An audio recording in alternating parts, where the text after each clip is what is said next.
This is Professor Homa. This is going to be the holiday card part 2 of that assignment, and this is the first part of doing that. If you just follow it in order on Blackboard, it should be okay. But once again, I'm going to start a new 4x6 document, and it's going to be 6 inches wide, 4 inches high. Make sure it's inches, not pixels. 300 pixels per inch, RGB color, 8-bit, white is fine. So I'm going to hit OK, and then I'm going to open up another image. I'm going to do a file open. And I'm going to open up this group shot. There's one called Group 1. It's a bunch of kids by a pond. And there it is. And I'm going to basically bring this in to the other document. So I am going to just tile it by using Arrange Documents and Tile. And I'll use my Move tool and drag this in here. And then I'll close my Group 1 JPEG. And now there it is. Now that's a nice picture just like that. Maybe we don't have to do anything with it. But I'm going to zoom out so I can see the edges of this. You can see it became layer 1 when we pasted it in. But I'm going to make this smaller. And I'm going to put them off to the side a little bit because we're going to throw some inset photos on there. And it's kind of a nice background. I hate to get rid of it, but you know, we need to use some of those Photoshop tools. But I'm going to move it kind of over here, so they're kind of off to the left a little. We'll throw some Santa photos over here. I'll make it a little smaller. And like I said, it's not a bad photo the way it is, but we'll get a little practice throwing a different background in here. So after scaling it, I'm going to hit Return. On layer 1, I'll go name it, and I'll call it Group, or Kids, whatever you want to call it. I'll zoom back into it again. And what I'm going to do is get rid of this background and put a new background in there. And I'm going to try this. Now it is a layer, so this will be fine to be using this. So I'm going to use this quick selection tool. And I'm going to make the diameter a little bigger. Probably as big as like the kids' heads would probably be a good size. That's about right. Maybe closer to 100. That's about right. I'm going to try that to start. And again, it takes a little, and I'm just going to start painting on this background and get some kind of rough areas in here and kind of go around down at the bottom. You can see it went over here pretty nice and around their heads pretty nice. Took off some of his hat, took off some of his hat.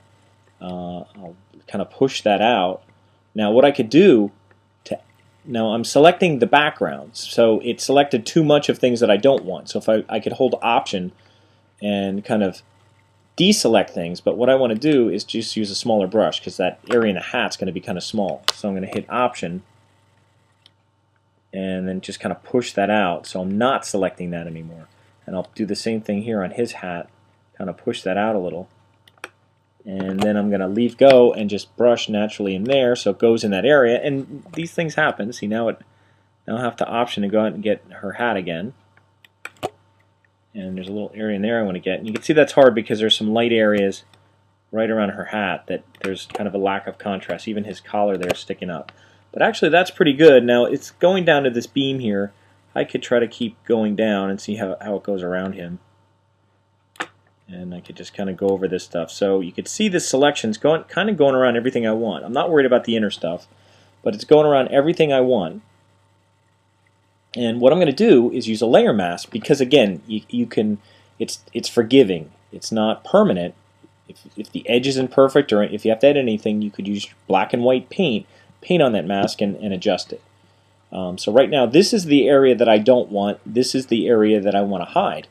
So I'm going to add a layer mask to this layer, and I'm going to go Layer Mask, Hide Selection because I selected the background and I want to hide that. So there it's hidden. And you can see some areas I may want to edit around these edges. They look a little rough, a little cut out in places. But also what I'm going to do is I'm going to open up another image. I'll do a file open. And I'm going to open up another background. I can open up the farm one. I can open up another lake one.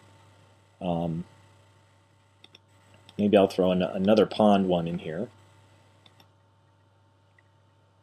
And I'm just going to tile these windows again.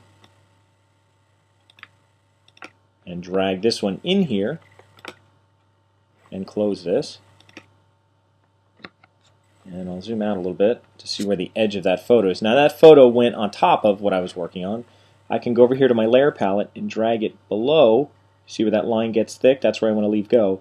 Now it's behind there. Now I have a new photo behind here, and you can see I can move it around. I could show some of the beach there, or the dock, or whatever that is near the pond. I can make this smaller so we see a little more sky. Now we have that little house. It's not a whole lot different than the other one, but it's a little more woodsy feel to it. We'll get a little more sky in there.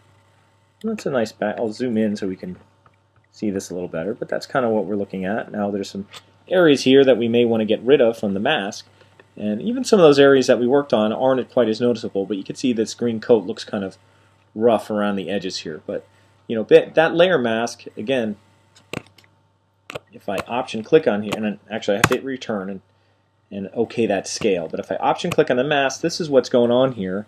And like I said, you could even paint on here. If I wanted to paint with white, there's a little area that's off here, you know, and I can see all the areas on my mask here. And it doesn't look too bad. I'll option click back on it again, and you can see that it's, you know, hiding my original background, and it's now showing this new background.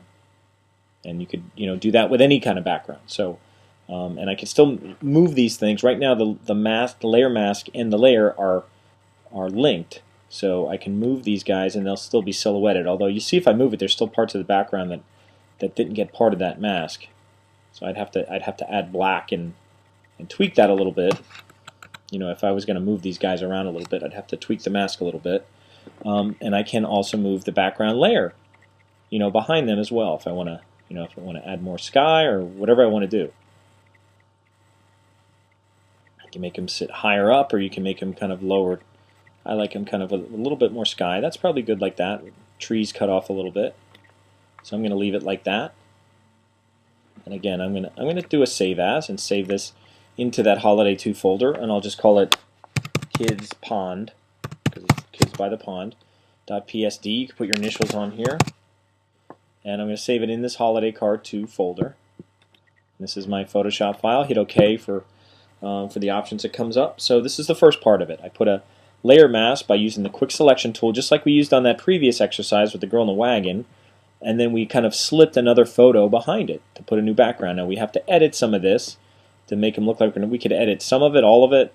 You know, it all depends. If I edit around here, I want to make sure that they look like they're standing on the grass, or I could even leave some of the dock there and just get rid of the, you know, this area behind here.